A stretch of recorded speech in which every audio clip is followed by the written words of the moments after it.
Welcome to the Arn Show. Arn, I can't help it. I just got a big grin and cold bumps every time I watch that intro, man. I am so glad that you are all with us today. It's the second time we've gotten to play that opener, and man, I'm just thrilled and humbled to be able to host this show with you every single week. Let me get into it, though. I'm joined by the Hall of Famer, the creator of the Spine Buster, the founding member of the Four Horsemen, and one of the toughest men to ever step foot in the squared circle. He's my friend. He's Double A. He's Arn Anderson. Arn, how are you this week? Well, you're getting a lot of good press over that open. My friend David Yarbrough down in Jacksonville, who's been around business probably just about as long as I have, really enjoyed it. He even suggested that we roll right into like 6:05 to 8:05 on the podcast to fall by. That's how much he enjoyed the open. So maybe we start at 6:05 instead of 6 o'clock here on Tuesday nights. Yeah, I mean, all good ideas. Who knows? But so thanks, Dave, for that. I always appreciate your friendship, and he's a good man. Hopefully, you can meet him in person one day. He's one of the good guys. Yep. Nope. Just thinking would love to meet him at some point. Sounds good. But to your point, I was scrolling through the YouTube feedback. Always try to check out the comments and see what our listeners, those that can't be with us live and share feedback with us every week, which, by the way, our group is back in full force. It's so great to see so many of the comments already flooding in. Can't wait to get to all of you tonight. But I love to go back and read the comments. For those that can't watch the show necessarily at 6 o'clock on Tuesdays, Arn, they watch it on their own schedule, and a lot of great feedback and comments. But to your point, that opener, it hit different for a lot of those folks, gave them that Saturday morning chill from back in the 80s. And that's what we're going for, man. We get to relive your history, what you did in the business. We get to watch the WCW YouTube channel, which has a lot of great matches that you're in right now. They're playing the hits over there from 85, 86. And when, again, as we were looking at themes and the music, I was like, man, that is Arn freaking Anderson in my mind. So I'm glad you like it. And I'm glad the fans like it too. Ditto. Well, listen, we're back together again for the September 9th show. It's a lot going on. And before we jump into tonight's history lesson, let's hit a couple of quick things. You've got some appearances coming up, you and Brock. And so I know folks are always interested where you're going to be. And Arn, the weekend of your birthday, that's right, this is your birthday month, September 20th. Is another big birthday for you. But that weekend, you're going to be in Sioux Falls, South Dakota at SuperCon, spelled like Sioux Falls, SuperCon. I have a graphic. I'm going to put it up on the screen for all of you. But I know you're excited about spending your birthday weekend with the fans out there in South Dakota. Absolutely. And I haven't been there. And it's kind of, it's in the middle of the country, and it's up there kind of close to Canadian border. Not really, but kind of close enough that it's a little difficult to get through. So I'm going to have a long travel day to get there. But I hadn't been there in so long. I'm really looking forward to it. It's going to be really good. Yeah, so a big appearance for you guys there. And then speaking of big appearances, I have to start putting it over. You and Brock also have a big time appearance in November. We love it. It's WrestleCade at the end of November, right after Thanksgiving. It's a Thanksgiving tradition for many wrestling fans. And Tracy, Brian, and so many people behind the scenes put that together. Friends of the show, Mike Calandro, others that I get to see and connect with, all working hard to put that event together.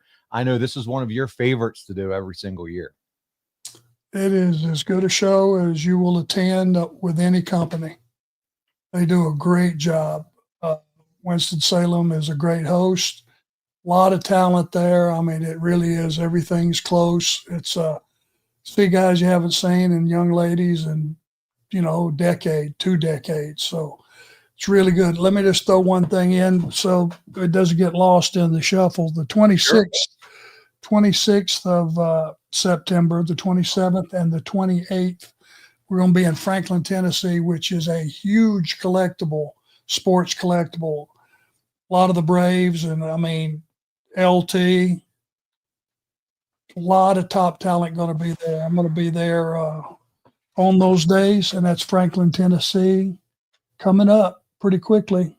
19th, 20th, 21st. So 19th, Oh, no. yeah, 19th you'll be in Sioux Falls, and then the following weekend, Franklin, right? Yeah, 26th, 27th, and 28th. So I will be there, Franklin, Tennessee. Can't wait.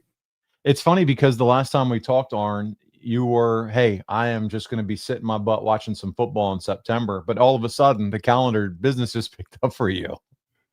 Yeah, imagine that. This many people all at once want to some reason see me. I am more than happy to see them. Man, it's so cool. And so I'm glad too. Your calendar filling up. And this is such a great time of the year too. Not only the wrestling conventions, but it's getting to be that time of the year, the fall season. You know what fall means? Fall means things that are a little bit heavier, thicker than t-shirts. But it's the time of season you and I like, where you can wear those quarter zips, those jackets, those Horsemen jackets. They're back on the website, by the way. For all of you who haven't gotten your hands on the jackets, you can check them out on the Four Horsemen store. Click on Four Horsemen. Arn, you like how I handled that whole transition there right into the shop? You are smooth, brother. I don't know about that, but listen, guys, check it out. We have rotated the merchandise. We brought the tank tops down at the bottom of the site, rotated the quarter zips and the sweatshirts and the jackets, and that classic Horseman jacket. I have mine right behind me. I always display it on the show. I'm telling you, this is embroidered Horseman logo. It's a beautiful jacket. I get so many compliments, Arn, when I wear this thing out. I know you love yours. Yeah, me too. I'll wear it around town, back and forth to the gym. Now that it's cooled off a little bit, people always say, man, that's good work. It really is professional work. Good stuff. Yeah, top shelf product. We're really proud of it. So check it out. The other thing we're going to obviously continue to talk about, because limited of these remain, and that is the comic book. We have sold, I can't believe the numbers already, the first month that we've already sold, but we want to continue to move these comic books because, Arn, when they're gone, they are gone. This isn't like the paperback where there was just, a plethora of made. These were the hardcovers that were only for the Kickstarter campaign. That campaign ended, and we had an opportunity to get our hands on the vault copies. And not only did we get our hands on the vault copies, as pictured on the bottom left, you signed every single one of them when I was with you in Charlotte. And we are getting those in people's hands left and right. I know every time Marcus pushes one out on social media, at least 5 sell. It is not going to be, too much longer here. They're going to be gone. And like you told me the other day on the phone, Arn, when they're gone, they're gone. Yeah, I mean, that's it. Not going to print anymore. There'll be some, obviously there'll be some of the paperbacks available wherever we are. Sure. And through our site and all that. But as far as the top shelf hardcover, they're about gone. They are. So listen, we appreciate your support. I know Rob Hissam got his, shipped his out. Remember, he was in the chat a few shows ago saying he was going to get 5 of them. Hey, yeah. He picked up his copy. He was faithful and he grabbed his copy. So Rob, we hope you enjoy it. And we appreciate it. Guys, listen, guys and gals, I see many of you here, as I said at the top of the show, throw in your super chats. I know we're here to talk about April 1996, but we want to get to as many of your questions as possible as we sit here around the virtual living room of Arn Anderson. I wanted to talk about one more thing before we get into the meat of the show, Arn, and that's this coming Saturday. We got a big college football game coming up at 3:30 Eastern time. The Georgia Bulldogs, number 6 in the country, they're traveling in to Rocky Top, Tennessee, to take on the number 15 ranked Volunteers. Arn, what are you thinking of this big game for the Bulldogs? I'm thinking Tennessee, over the past few years, have upgraded their program tremendously. And the Georgia Bulldogs last week were flat. Now, the week before, they ran up the score 48. They looked like, well, against Marshall, they looked like the old Georgia football team that just dominated with their tailbacks. A little bit flat. Should have been a bigger score margin between the last week. Got to give them credit, man. Austin P played like, they came to play. And it was a lot more competitive than it should have been. but I still look forward to seeing. I'll watch every play, big time. You know what I love, first of all, not only this is going to be a great game, and I'll admittedly, I am not as much of a college football fan. I know people right now are probably like, this guy's an idiot, as I do follow the NFL. NFL, all in, all games, watching the package, whole 9 yards. College, when it's a big matchup like this, I'm going to tune in and watch. But I know that there are a lot of folks that it's religion. This is going to be one I'm tuning in for, Arn. So I can't wait to see, and I hope it delivers. These big matchups, you just want to deliver as kind of an outsider. You want to see it competitive, kind of like that game the other night that we were talking about. What was that? The Ravens and Bills on Sunday night. Talk about a game that delivered. What a last quarter, huh? Oh, Good my Lord. goodness. I mean, I love those kind of games where they're high scoring. I don't look at that as the offense dominating the defense. Man, listen, nothing sucks worse than a 6-3 game.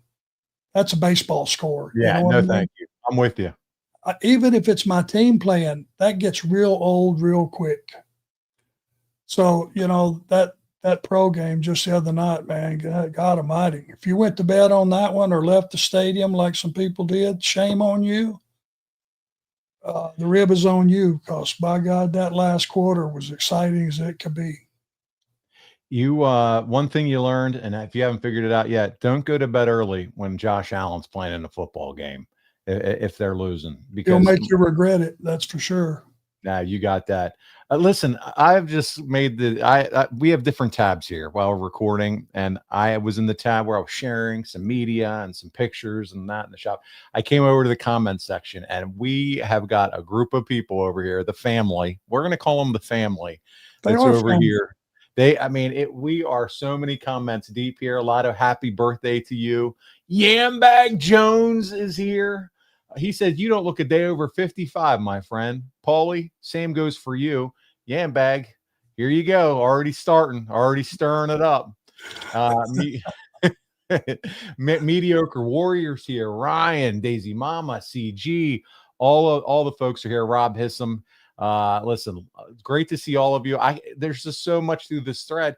D Nexus 1, my brother. He says, I like your shirt, Paul. Thank you very much. Appreciate you. Darren Staley is here. So I'm just trying to keep up with all these folks. It's so great to see many of you. Darth Payne's in the house. And wow. Paul just praised Josh Allen. I know I'm not even going to say that name on the air. Don't you dare, Mediocre Warrior. Love all you guys. Appreciate you being here. Throw your questions in the chat.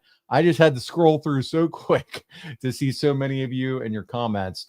Don't forget Super Chat. It's a good way to help support Arn as well. Money goes completely to him and supporting him in his, what we learned last week, fully retired lifestyle.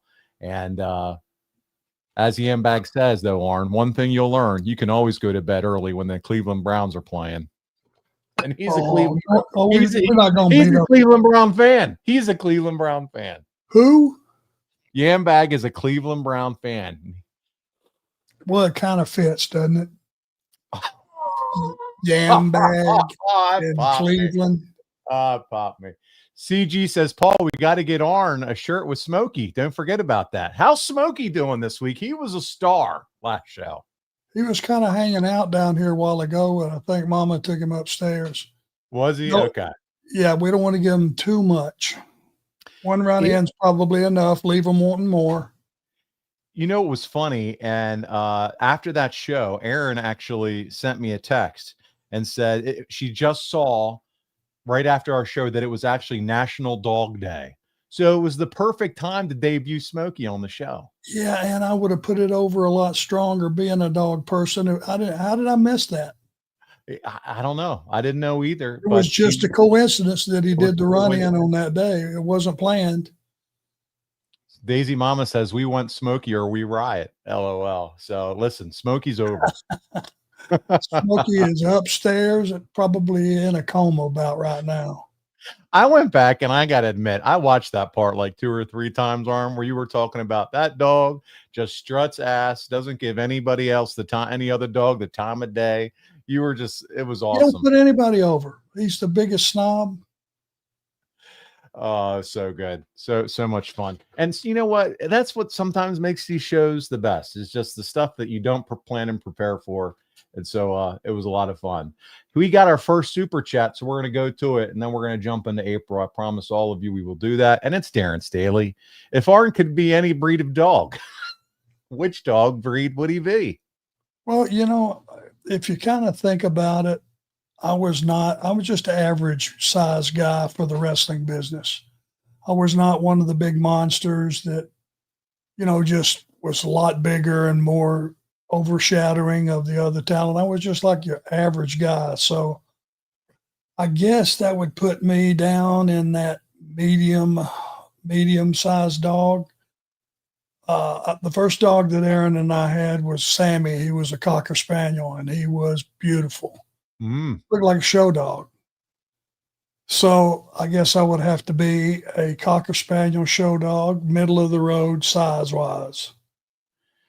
Cocker Spaniel. Now, what color was your Cocker Spaniel? Because I had one as a kid too. I had a black one. It was like a cream. Okay. Like a golden. I mean? Yeah. Yeah, golden brown. Oh, that's awesome. He was the sweetest dog. He was the sweetest dog. Really was. Yambag had you as a pit bull for sure. Well, that's anybody that's not a badass that kind of has to have a killer dog on his lap to make him bad. I don't need that. Well, some of your promos though, you came off like a pit bull. Yeah. Well, that was, I talk a hell of a fight. That's for sure. Michelle Steam says, happy early birthday, Arn. I just wanted to say I love you guys. And since the last show you were talking about the gathering, I got my ultimate super ticket for next year. I'm finally going for the first time. Michelle, we hope to meet you there. And I already said because Arn, I got the bug. So I'm going to probably try to come back down. Brother, you're all the way in now, buddy. You are part of the business. You are not a fringe guy anymore. You are in the inner circle. You are part of the community. So welcome. It was great to be there and just to interact with so many, just the talent and just all the folks that were there. And I hope to see many of you there. Now Cocker Spaniels, they're all throughout the chat. Ryan says they're a great dog. CG had one, a black and white one. Yeah, so Darren, he obviously loved his Cocker Spaniel. So there you go. Efren, also big fans of the Cocker Spaniel for different reasons. Daisy Mama, pity, they're so sweet. Pit Bull's got a bad rap. My pity Daisy, her pit bull is a big baby. So there you go. So lots of good dog talk already, but guys, well, I can't leave. There's one we got to include. Okay. After Sammy, we got our first. Well, Smokey. His name was Petey. Okay. He was the color kind of one of the red Pomeranians. You know what I mean? Have you seen those? Yes. The reddish ones are really pretty. We got him, and we had him for a long time. And this was before we got Smokey. So now they all got a plug. I love it. Now listen, research guy, Andrew, don't get too hot under the collar. I know it's 20 minutes in. We got 40 minutes left. But the dog talk is over. Okay? So just know that going forward. Now people are talking about German Shepherds. Michael Jensen said next to Ask Arn, it's just all about dogs. So well, guys, go back to the pandemic. The dogs served or any pets for that matter, served a huge purpose in us getting through that.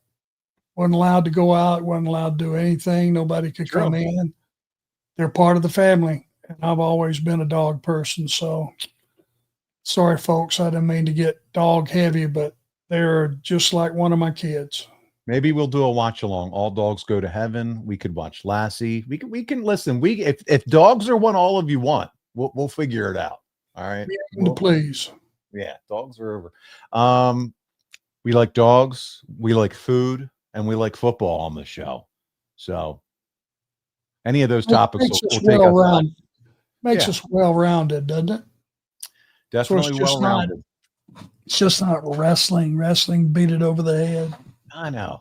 So talk to me about the Giant. Well, let's do it. We have to, because people are here for the first, they're wrestling fans. So we are going to give you some of that. We are going to talk about the Giant. So you know who else is a dog guy? And Ryan's perfect. Tony Schiavone loves his dog. Big time.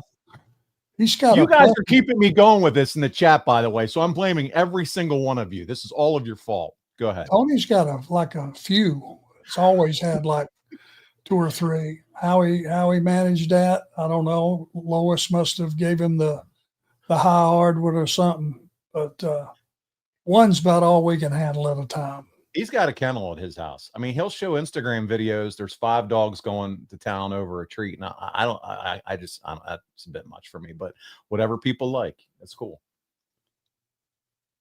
Okay. And now Yambag wants to know, what kind of dog would Elegante be if he were, I mean, you knew it was coming. Oh, a big clumsy Saint Bernard.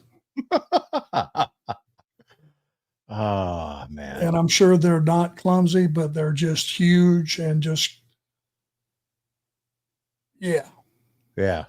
Perfect. All right, guys, we got to get it done. Let's talk a little bit about shifting the gold, April 1996. Arn, you ready to do this? Let's do it. All right. We're rolling back the clock, guys. April 1996. Nitro was still young in its infancy. WCW's building momentum. And this was the month where the table set for massive changes. Okay, let's talk about it. Hogan is still in that superhero role. Ric Flair's carrying the big gold.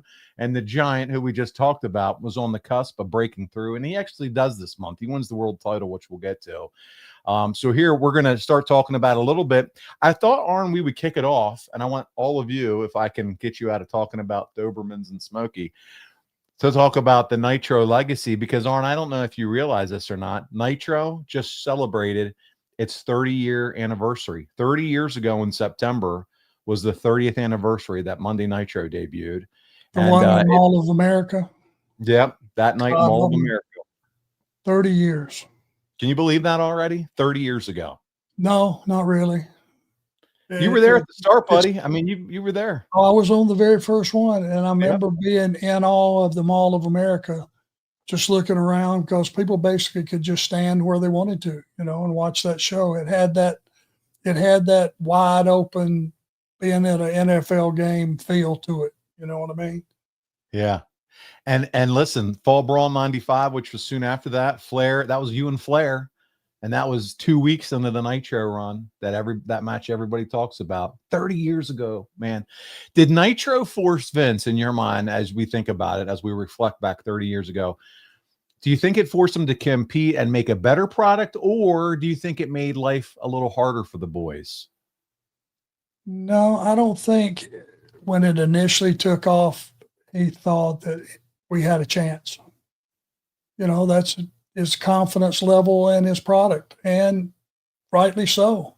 There was nothing else close, and you would venture to say, as far as clarity and production values and star power and just overall marketing besides the wrestling end of it, it's hard to say that if anybody will ever knock that company off the top of the totem pole. But I don't know. It's hard to know what went through his head at that particular time, but I don't think he was worried. Yeah, because we were too far behind at that time. I gotta ask, because Mediocre Warrior just asked a phenomenal question, as always, in the chat. Arn, after the show, that first show, Mall of America, did you get a big bowl of pasta from Pasta Mania? Absolutely not. I probably drank about a dozen Miller Lights.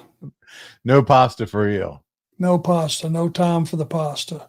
No. I mean, we were on a high. That was one of those shows that was so awesome. Just everything about it, that eating was not my high priority at that time. Yeah, Michael Jensen says, and by the way, welcome, Smokey. I can hear you back there. He said, I know it was about 6 months earlier, but that Lex Luger debut, walking through the mall crowd was something special. Man, that's the first thing everyone thinks about when you think about that show. Luger coming in from the back, just because of the tight time frame with his being a part of the WWF. Yep, big time.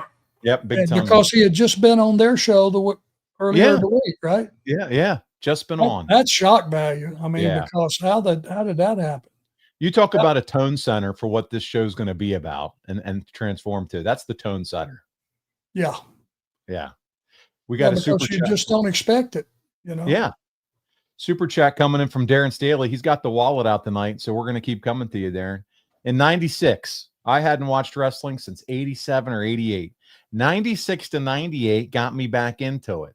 Such a great era for wrestling. Not Crockett great, but still great. And this is the time period that we're talking about here, 96 to 98. We're going to start talking about the build and NWO coming in and really what transformed the business.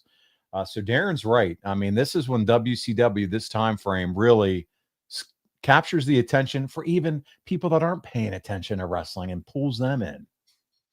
Yeah, I mean, when it flames up, but you know, it used to be every 10 years you would go through a lull and then the business would change and it would flame up again. But this time it was at a whole nother level because, again, no matter what you say, having Hogan be the third guy was just shocking.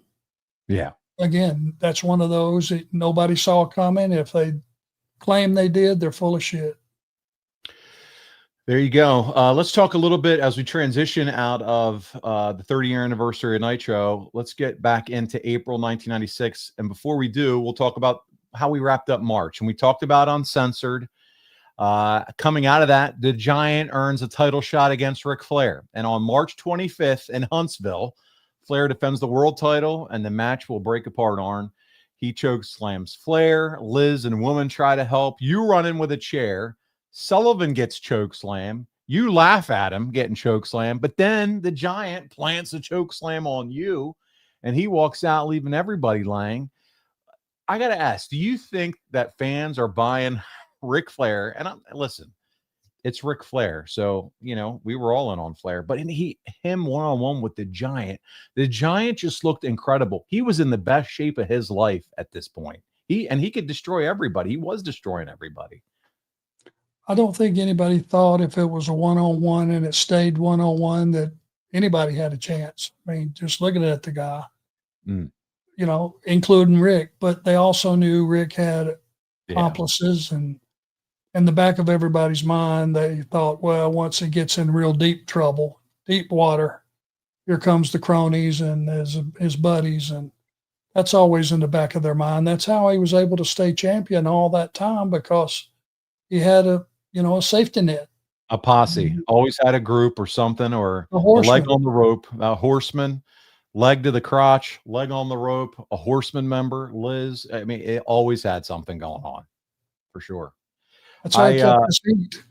Yeah, for sure. This is a fun little nugget that our research guy pulled up, and I think you'll get a kick out of this.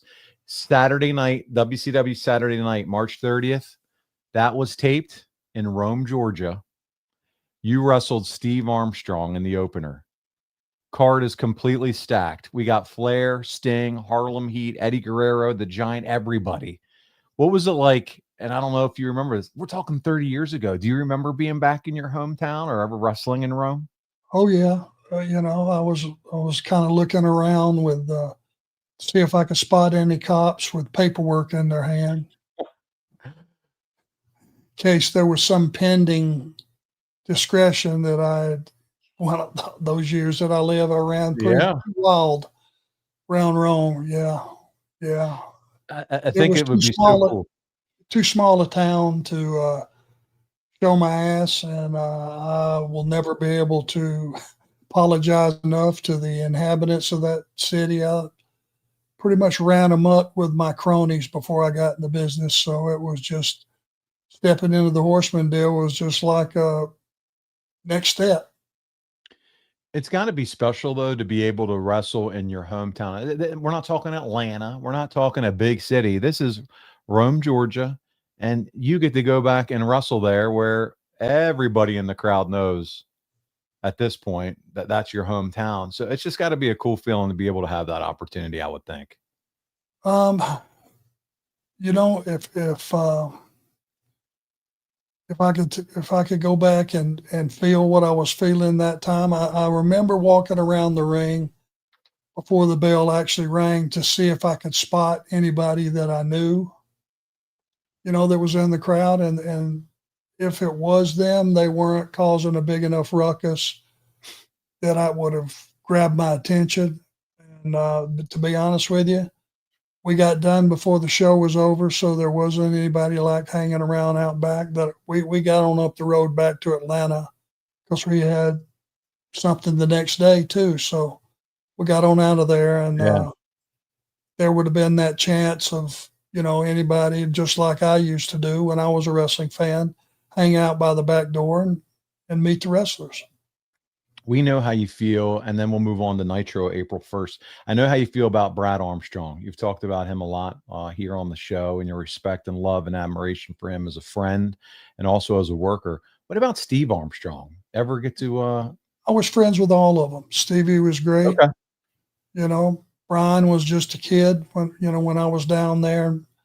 I think he was like 14 years old when I was wrestling down at 14 months for his dad in Pensacola. He was just a kid. So, but Stevie I worked with as much as Scotty and Brad and Mr. and Mrs. Armstrong, Bullet, and their mom was so good to me, and to have us over and eat and all that stuff. They were just a great family, just a credit to the business and a credit to Pensacola, Florida in general. That's the stuff I love to hear you talk about, Arm, personally, is people like the Armstrongs and how you got to spend time and how they were good people. And, that to me, that just kind of, as a wrestling fan who doesn't necessarily always get to see that side of wrestlers, just to hear about good people like that you got to know and work with in the business. Sure, we enjoy getting to watch them wrestle, but then when you get to hear about, man, that sounds like they could be my family, the Armstrong family, and just mom making great meals and all that. Just love to hear it. Well, not having any brothers and sisters, I was an only child. My mother was an only child. Doesn't leave a whole lot of room for family. So it was me, my grandmother, and grandfather pretty much for my entire life. And once they passed away, that left me with no family. Didn't really have a relationship with my mother. She chose to get married 5 times, and it was a little too hard for me to keep up with which husband was this one. So, and I don't hold any ill will towards anybody, but it was to be able to share in the Armstrong family and different families that, they become your family in this business. And it's just thankful that they took me in, kind of. Man, that's so good to hear. I love that. Let's talk a little bit, transition over to the wrestling, because I want to make sure I get all this in, and people were in the chat loving hearing you talk about some of that stuff, and appreciate that. Some folks are just sharing too. Darren Staley, I was also raised by my grandmother, and I think that's another reason that I've always felt a connection to Arn. So just resonates with a lot of people. They're the best people alive, Darren, because they raise us, and they're not obligated to. They do it out of love, and that's grandparents are the most special people on earth. No doubt about it. Gets me thinking about my own grandparents for sure. Let's talk a little bit about Nitro, because that's what we're here to do, as much as I would love to talk about that a little bit more. April 1st, Nitro. You and Kevin Sullivan. Man, talk about good people on this show. We're moving from the Armstrong family right into Shorty. You are tag teaming with him, and it's against Hogan and Booty Man. And the finish comes when the Booty Babe, Kimberly, hands Hogan her shoe. He clocks Sullivan and gets the win. But Arn, you and Kevin Sullivan were teaming a lot during this stretch. How did you feel about working with Shorty as a partner? At this point, you were pretty much carrying the workload. But talk to me about the chemistry and the friendship that made this, I'm assuming, made it enjoyable for you. Well, it was a story of all the bad guys basically were trying to knock Hogan off the top of the ladder, and that was the alliance between Kevin and his crew and the Horsemen. But Kevin was a real good friend, and Nancy, same thing. Got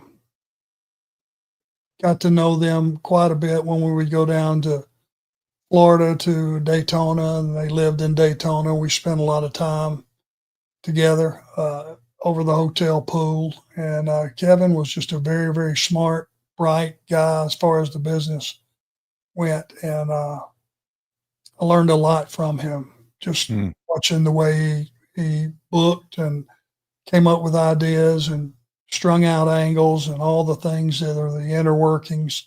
He was really, really sharp. And let me tell you, he was the Forrest Gump of sports.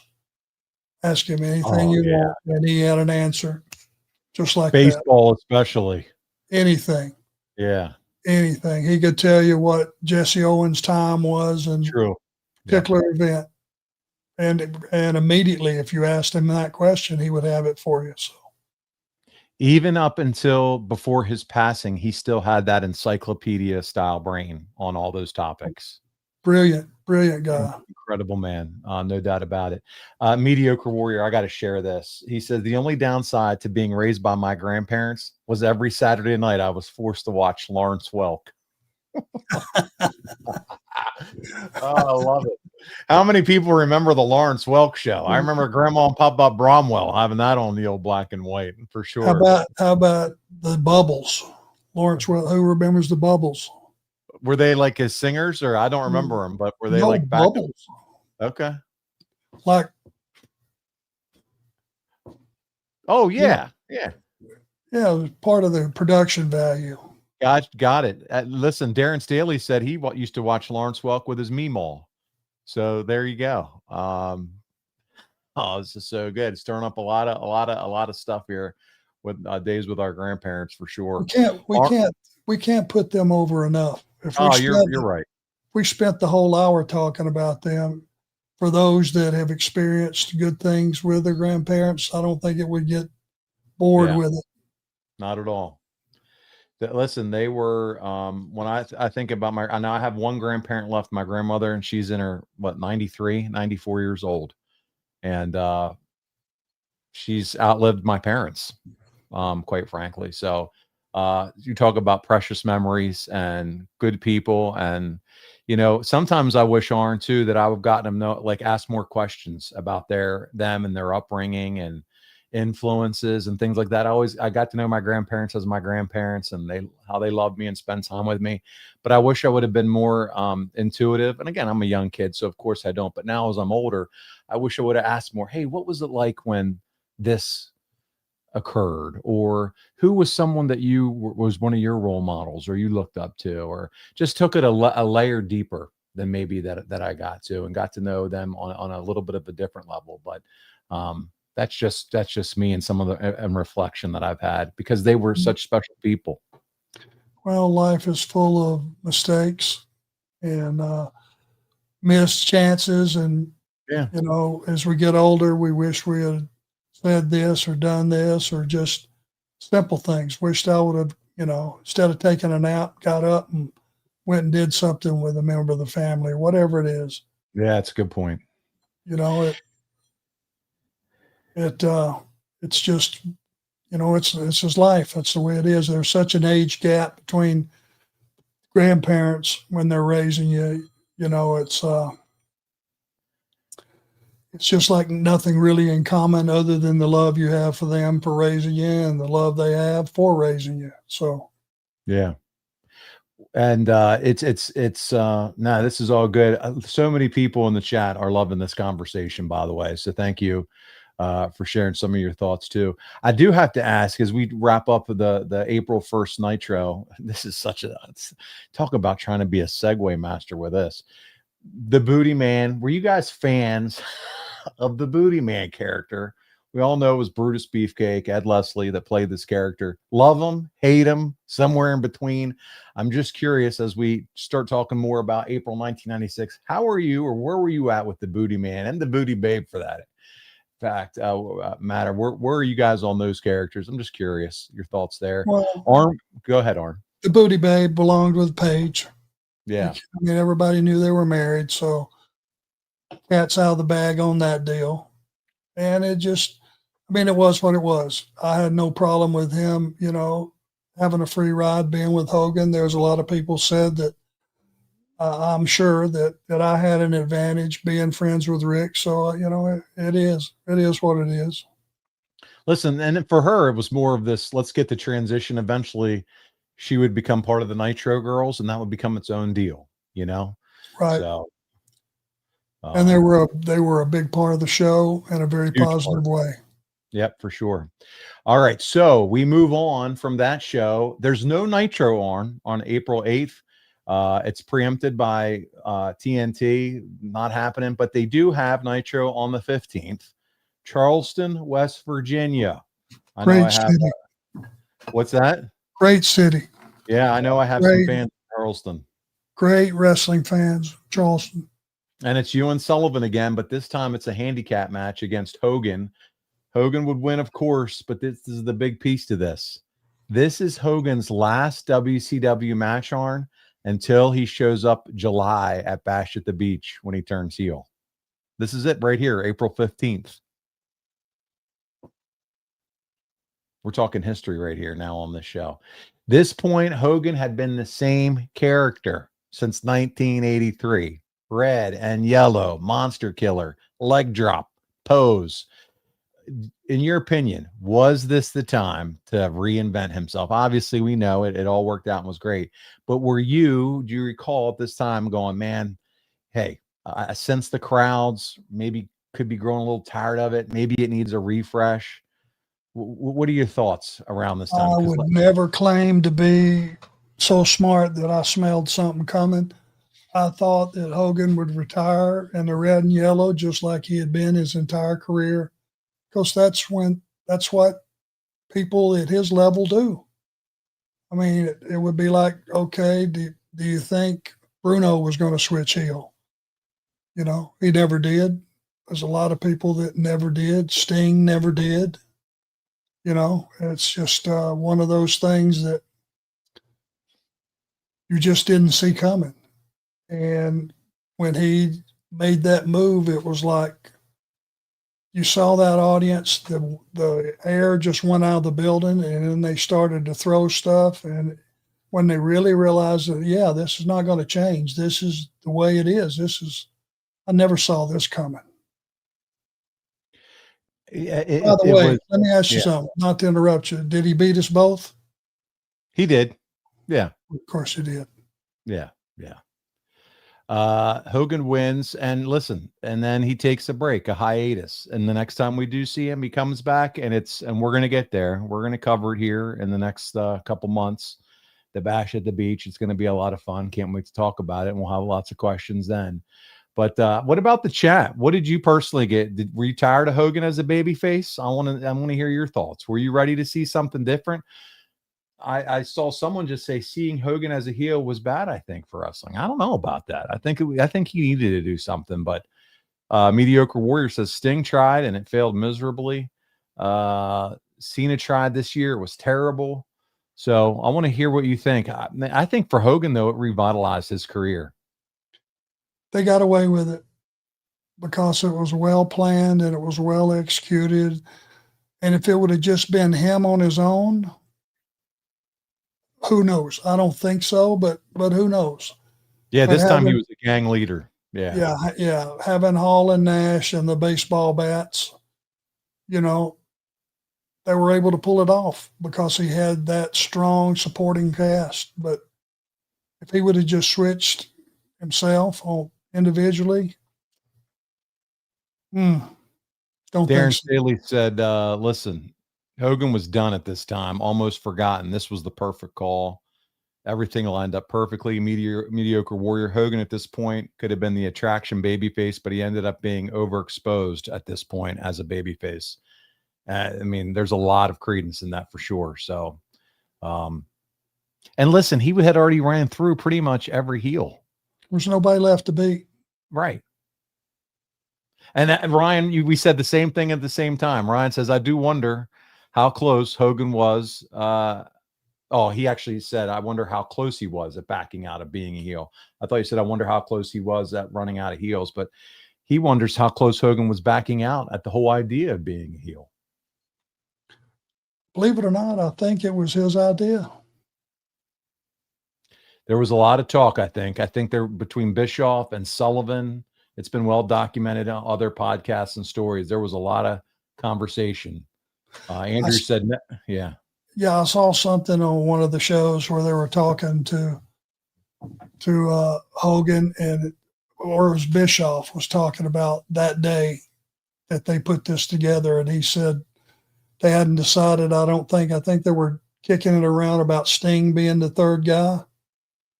And Eric said they had a conversation with Hogan, and said Hogan asked him, who's the third guy? And he said, well, we talked about Sting. Who do you think the third guy is? He said, you're looking at him. Paraphrasing, but it was something like that. With no setup conversation before that, I'm sure Eric's teeth fell out. Well, and Andrew and Ryan both pull up, and I've heard both these things. Sullivan said he had to hold him hostage at the house to make him go through with it. And then Eric has talked about this entire, storyline and on 83 weeks over and over again, this whole conversation as well. So there was a lot going on to make this finally stick and happen for Hogan to go through with this. But my goodness, talk about a blank check for his career. Yeah. Yeah. It was a big something to consider with the money they had spent on him. If it died and didn't work, then what do you do? We move on, and Hogan now. And here's another thing about you in Hogan's history, Arn. And I think this is what's been interesting with you lately. You were the last match that Hogan was a part of as a babyface before the change. I had his last match. Marinate on that a little bit. You and Sullivan handicap against Hogan. Last match you wrestled in WCW before he then comes back in July. Another piece of history that you're a part of involving Hogan. Wow. I'll take it. This is the stuff that I don't think necessarily we all think about. But as we talk through this, it's like, okay, there's another Arn Anderson moment, baby. Unreal. Wow. Yeah. Not only did you get to beat him in front of George Steinbrenner, the boss, the team that you once sported on your head, but also you were his last match before he turned. It's incredible. I love walking through your career. Let's talk about April 22nd. It's Nitro, Albany, Georgia. Sting and Luger put their tag and TV title on the line against Flair and Giant, with Flair's world title also up for grabs. Match totally breaks down. Flair throws hot coffee, which, by the way, if you go back and watch these Nitros like I did last week, the hot coffee was the gimmick. Woman was throwing hot coffee in everybody's eyes at the end of every single Nitro on the show. This time, Flair throws hot coffee that's meant for Sting, but Arn, he throws it in the Giant's face. Flair begs for forgiveness. Giant says, no, I'm challenging you for that world heavyweight belt. Flair goes back to where Eric and Heenan are sitting and starts talking trash. I'm not sorry. You want a shot at this belt? You got it, big man. And here we go. It's set for the final Nitro. It's going to be Flair and the Giant for the world title. But there's one other little moment here that I want to touch on. Ric Flair goes over and he kisses a young lady's hand who's starting to be introduced to us sitting at ringside throughout this month. None other than Deborah McMichael. And so that's the spark that eventually brings Deborah, Mongo, and Kevin Green into the fold. But this was her entry point. It was him coming down with Liz and Woman to the ring, them showing her sitting ringside, Flair going over and making a big to-do over her. And that started, Eric and Bobby the Brain jumping on Mongo about what's Flair doing there with your wife. What did you think about them introducing Deborah and this kind of being the entry point to bring her and the football players in? Well, obviously, I love Mongo. God bless him. He was all man. What a football player he was. And, people that are hard on him don't realize, or maybe they do, and they're just, they look at things differently than we do. But he never had any formal training. A couple of days in the ring, that's it. When Rick and I wrestled him and Kevin Green in that tag match, Mongo had about 4 or 5 hours ring time with just Rick and I, and that's it. That's only, I thought he did a remarkable job, be honest with you, because he was such a strong personality and just a great guy. And his wife, the camera loved her. She was very, very pretty, very attractive woman. The camera loved her. And if you just look at the pomp and circumstance of the show, it was just kind of added something to it, I think. And not only that, the camera loved her, but she also found her way in the wrestling business and became very successful. Not only here through this storyline, but transition to WWE, run with Jeff Jarrett, and on everything that she did over there. So, but here it was, we're seeing the birth of her, the Deborah character, if you will, for wrestling right here this month, April 1996. But you got to speak highly of what she was able to then accomplish and do with her own career and the longevity that she had. Got to meet her, by the way, guys, at a WrestleCade a couple years ago, and the nicest person you could ever meet. So it's really cool. As cool as going back to watch this month and see this is kind of how she was brought into this whole into wrestling, honestly, this way. So it was fun. Yeah, and being with Rick worked. It wouldn't have worked if it was me or Tully. Sure. Rick always had, that was his thing, always had the girls around. And, that was something for him to play off of and kept him fresh. And can't go wrong there, I don't think. Yeah, definitely nice for Rick to make all the comments to, tick off Mongo. I mean, come on, who else can play that like he can? So yeah, he's a Casanova, that's for sure. For sure. Let's jump into now that final Nitro in April. It's Daytona Beach, Florida. Rick defends the world title against the Giant, and it doesn't last long, Arn. Flair goes for the figure 4. Giant he grabs him by the throat, choke slams him, and just like that, we got a new world champion. Talk to me about the Giant. Did you think at this point, hey, he's ready for the world title? Do you feel like the office believe in the guy at this point? And I don't know, because he wins the title here, but we know just a few months later, NWO's coming in and the whole world changes. Hogan ends up with the belt. It just feels like almost a transitional time period. Do you feel like he deserved more than just what he gets here for this brief time? Well, yeah, they should have held him off. He should have had a longer run as the champion. Yeah. And the NWO pretty much overrode anything else that was going on. Everything else was a distant second.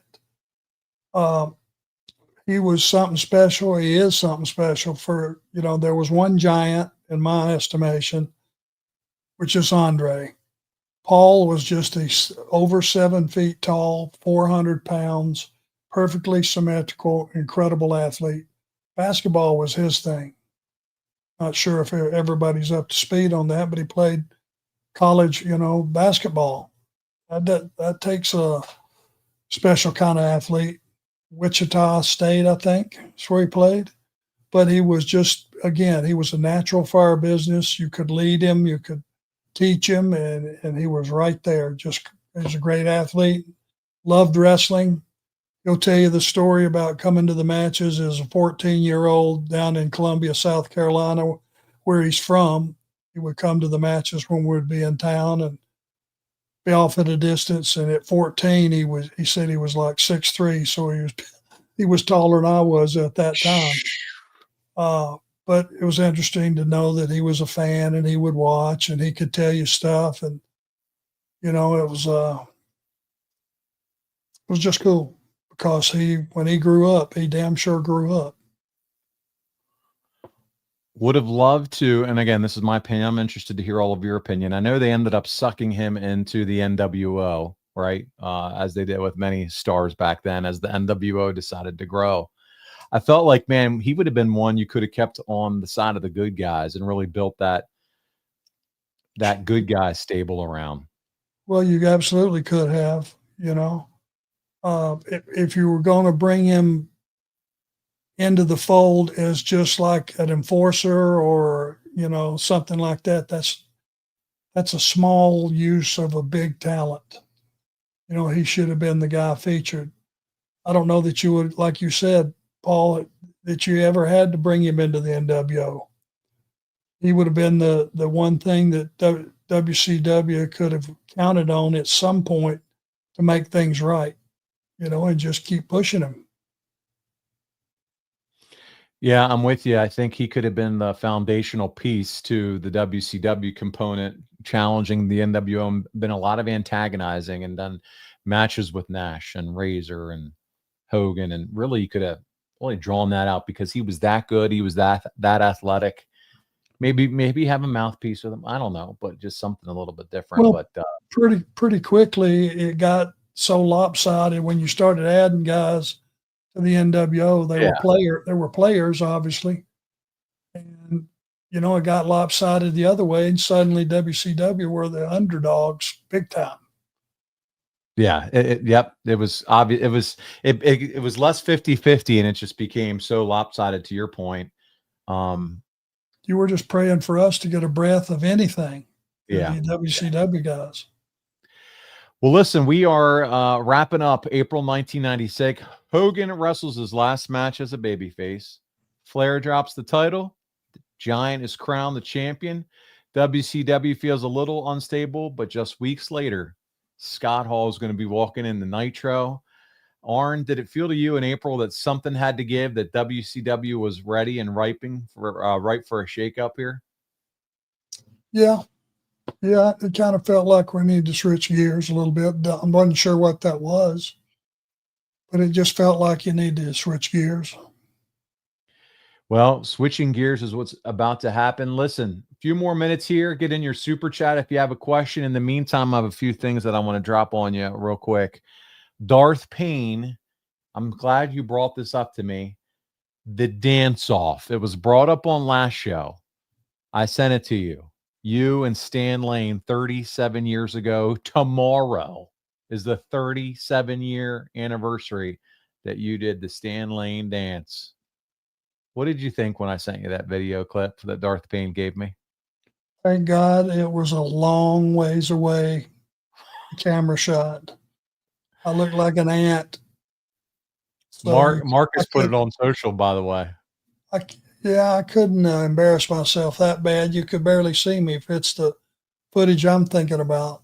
It was good enough. We saw what you were trying to do, and it was a little Das Wonder Kid, Alex Wright movement, I thought. Not that I wasn't a tremendous boogaloo. You gave John Travolta a run for his money, huh? It was the boogaloo, my version, and it was not half bad. I don't care what anybody says. I love it. Ryan says, Arn, you seem like a humble guy, but you deserve so much more credit for your contributions to the industry. Well, thank you, sir. I appreciate it. It's I was just fortunate enough to be in a industry that I truly loved, had some aptitude for it, and all these years later, my health has led me to a situation to where I'm still can get around a little bit, and just glad to still be here, part of the business and somewhat relevant. Well, we're so happy that you're still here telling stories, talking to the fans. This is fantastic. We got a super chat in from Instagram, a wrestling historian. What did you think of the Giant becoming the WCW champion, Arn? I just knew at some point they had to beat him. It would have been better to hold it off to later on, kept him over a special attraction off to the side for me. He deserved more. A bigger moment. Yeah. He deserved his own single push when if it would have been 6 months down the road, who knows, a year down the road, and you need something fresh, let him earn a title shot somehow. Especially if you have the foresight of the NWO coming, and like I said, he's never won the belt, and then you can really build to a massive event where he's never won it before. For sure. Yeah, I like that. Ryan again said, Arn, have you heard the story of Hogan and Savage telling Giant to carry the title belt around the airport? And Sting was like, listen, they're ribbing you, man. Have you heard that story? Yeah. I'm sure that happened. Yeah. And if it's Hulk Hogan or Randy Savage telling you to do it, who would know different? Yeah. Do what they say, right? That's right. Listen, Hogan top guys in the business, they can't be steering him wrong. I'm sure he didn't know what ribbing was in those days. CG says, I'm glad you're still here with us, Arn. This truly, these past few years, has been the thrill of a lifetime for me as an Arn Anderson fan since 1985. So very kind of you, sir. The pleasure is all mine. Thanks for remembering. I thought you were going to say the pleasure is all yours in classic Arn Anderson fashion. Too easy. Guys, listen, big important announcement as we wrap up the show tonight. Normally we're a Tuesday night show. In September, at the end of this month, we are going to be a Monday night show. Monday, September 29th, 6 p.m. Eastern. We'll be Ask Arn Almost Anything.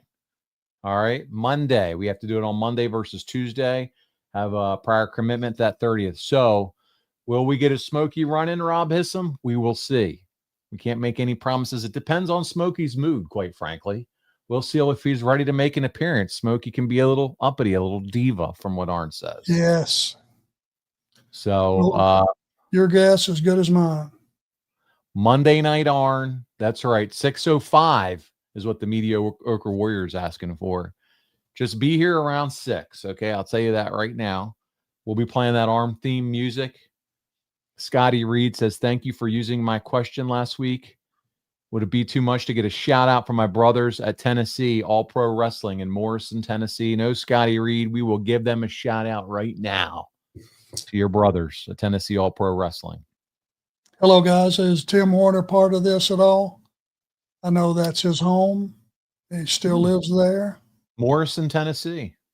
Morristown, right? He said Morrison, Tennessee, so I don't know. Oh, it's Morrison. Oh, okay. Yeah, Morrison. Tim is Morristown. Okay. So that may be totally different. Gotcha. Yeah, Rob, Arn will be on before Raw, so no worries there being late to but the Monday Night Wars are back. Oh, my goodness. Listen, we appreciate all of you for being here this evening. Arn, thank you so much for great stories. We'll be back Monday, September 29th, 6 p.m. Eastern. We'll remind you on social media. Arn, thank you so much for doing this with me again, my friend. Thank you, everybody. Thanks for being my family. There you go. Now, Paul. What's that? And yours too. That's right. They are. They're my family too. That's right. On behalf of the Enforcer, Arn Anderson, this is Paul Bromwell. We'll see you right back here Monday, September 29th on Arn